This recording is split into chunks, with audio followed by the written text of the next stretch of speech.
Bismillahirrahmanirrahim. Melanjutkan pengajian atau belajar kitab Kawakib Durriyah. Kita sampai ke muqaddimah yang hamdalah ya. Langsung kita mulai untuk menyingkat waktu. Alhamdulillahi atabihi li hadisi Abi Dawud wa Hasanahu Ibnu Sholahi. Kullu amrin dzibalin la yubta'u fi bihamdillah fahuwa aqta. Alhamdulillahi. Musonef mendatangkan dengan alhamdulillahi. Jadi musonef memakai alhamdulillah atau hamdalah ini karena hadisnya Abi Dawud, dan hadisnya ini dihasankan, diberikan status atau predikat hasan oleh Ibnu Shalah. Hadisnya yaitu kullu amrin dzibalin, setiap perkara yang baik yang tidak dimulai dengan alhamdulillah fahuwa aqta, maka dia akan terputus barokahnya, atau sedikit barokahnya. Wa fi riwayatin azdam, di dalam satu riwayat menggunakan azdam, aina kisul barokati au dzaibuha. Maksudnya adalah barokahnya sedikit atau hilangnya barokah. Nah, kalau barokahnya sedikit, yang membaca banyak. Kalau barokahnya sedikit, yang membaca tidak banyak ya. Biasanya gitu. Kebarokahan dari kitab ini akan berkurang. Wa hadza awwalu ma tammama bihi al-musannifu al-ajrumiyata. Dan ini yaitu penyebutan alhamdulillah ini awal kali musannaf menyempurnakan kitab al-ajrumiyah. Jadi penyebutan alhamdulillah ini permulaan musannaf menyempurnakan al-ajrumiyah. Kitabnya judulnya ini kan Mutamimah al-Ajrumiyah. Jadi jurumiyah itu disempurnakan pertama kali adalah di lafadz alhamdulillah ini, karena Sahibul Jurumiyah itu tidak menyebutkan hamdalah setelah basmalah. Jadi penyebutan alhamdulillah oleh kitab Mutamimah al-Jurumiyah ini adalah benar-benar menyebutkan penyempurnaan dari jurumiyah itu di awal, baru awal pertama kali menyempurnakannya. Ini yang dimaksud wa hadza awwalu ma tammama bil musannif al-Ajrumiyah. Fa innahu lam yadhkur fiha alhamda wa sholatu wassalam.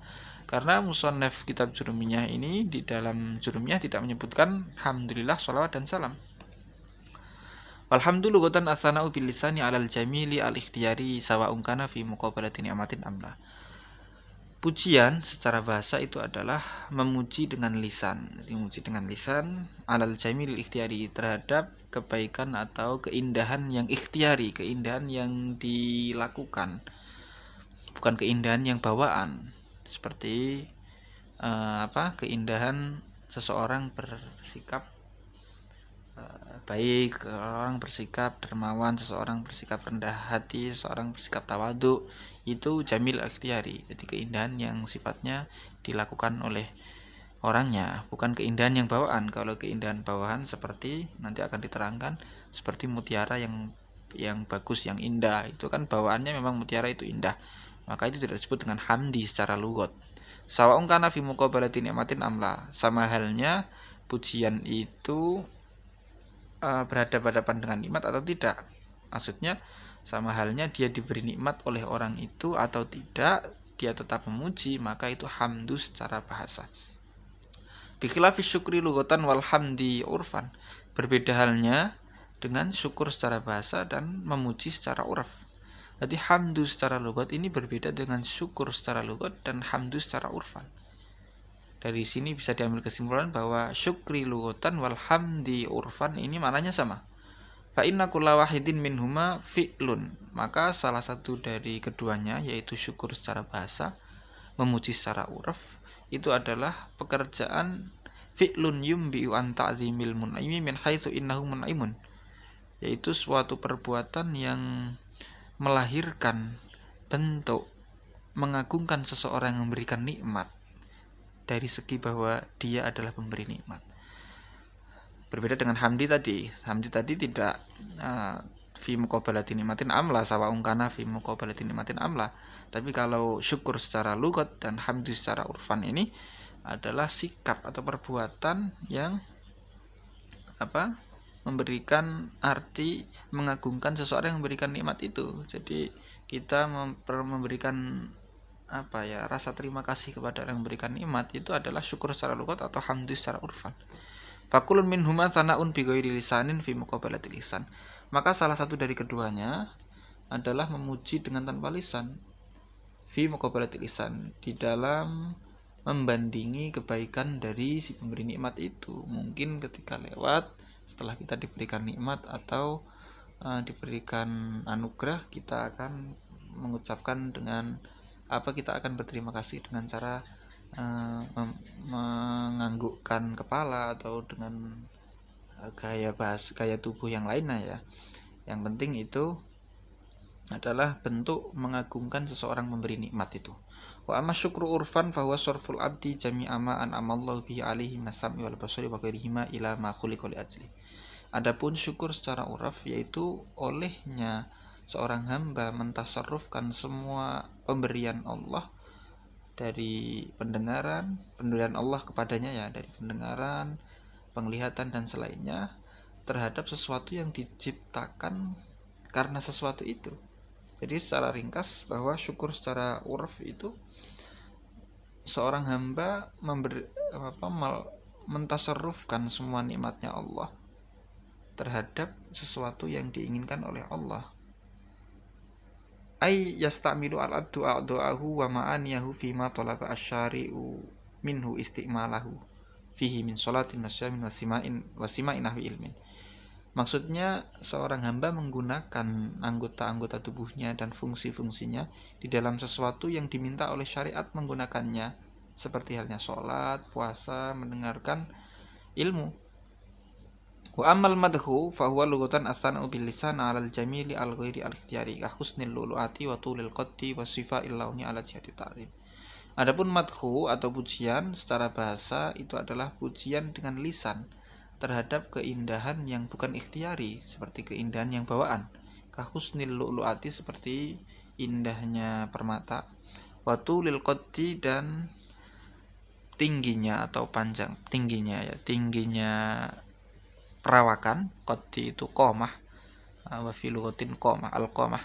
Wa sifa'il launi, dan bersihnya warna, ala jihati, warna kulit ya, ala jihati ta'zimi, terhadap atas jalan mengagungkan. Itu kalau madhu. Jadi madhu itu lebih umum ya, terhadap jamil yang ghair ikhtiyari. Kalau hamdu tadi kan, dan syukru secara lughatan itu kalau hamdi tadi secara lughatan tadi jamil al-ikhtiyari, sana bilisan al-jamil al-ikhtiyari. Kalau madhu ini sana bilisan al-jamil al-ghairi al-ikhtiyari. Jadi bedanya di jamil al-ghairil ikhtiyari dengan jamil al-ikhtiyari. Wa urfan, adapun madhu secara urfan, ma yadullu ala ikhtisasil mamduhi binau'in minal fadhaili, sesuatu yang menunjukkan terhadap terkhususnya mamduh dengan satu macam dari beberapa keanugerahan. Jadi secara uraf yang namanya memuji madhu itu adalah bentuk pengkhususan mamduh dengan satu anugerah yang dia dapat. Seperti halnya kamatahtu zaidan, seperti matahtu zaidan, saya memuji Zaid ala risha koti, terhadap terhadap maknanya langsingnya perawakan dia. Wa husni mibsamihi, dan baiknya atau bagusnya esman dari Zaid ya. Ini fadoil atau anugerah yang dimiliki oleh Zaid, dan itu ketika dipuji kekhususan yang dia miliki, maka itu namanya madh secara uraf. Summa jumlatul hamdi khobariyatun lafzun insya'iyatun maknan. Kemudian jumlah alhamdulillah itu adalah jumlah khobariyah secara lafaz dan insya'iyah secara makna. Idzil muradu biya ijadul hamdi, karena yang diharapkan dari jumlatul hamdi, jumlah alhamdulillah itu adalah menciptakan atau mewujudkan alhamdulillah, ay as-sana'u 'ala Allah, yaitu memuji kepada Allah, bi annahu malikun li jami'il hamdi min jami'il khalqi, bahwa sungguhnya Allah itu adalah pemilik semua bentuk pujian dari semua makhluk. al-mutadammini dzalika lisana'i alaihi bi annahu al-muttasifu bi kulli kamalin wal munazzahu an kulli naqsin. Yang menyimpan pujian itu, yang menyimpan kepada pujian kepada beliau, yaitu karena Allah itu bersifatan dengan setiap kesempurnaan dan dibersihkan dari setiap kekurangan. Wa kadza qauluhu fima ba'du wassalatu wassalam. Begitu juga perkataan beliau di dalam perkataan beliau setelahnya, yaitu wassalatu wassalam. Bal wa kadza jumlatul basmalati, bahkan jumlah basmalah pun itu fa inna khobariyatun lafdzun insya'iyatun ma'nan. Itu khobariyah secara lafaz, informasi secara lafaz, tetapi insya'iyah secara makna. Memang mewujudkan basmalah. Li'annal qasda as-sana'u 'ala Allah bimatmuniha, karena tujuannya adalah memuji Allah dengan isi dari basmalah tadi, min annahu la yubtada'u illa bismihi ar-rahmanir rahim. Dari bahwa tidak dimulai, musannif enggak memulai kecuali dengan namanya Allah yang Rahman dan yang Rahim. Wallahu a'lam bishawab.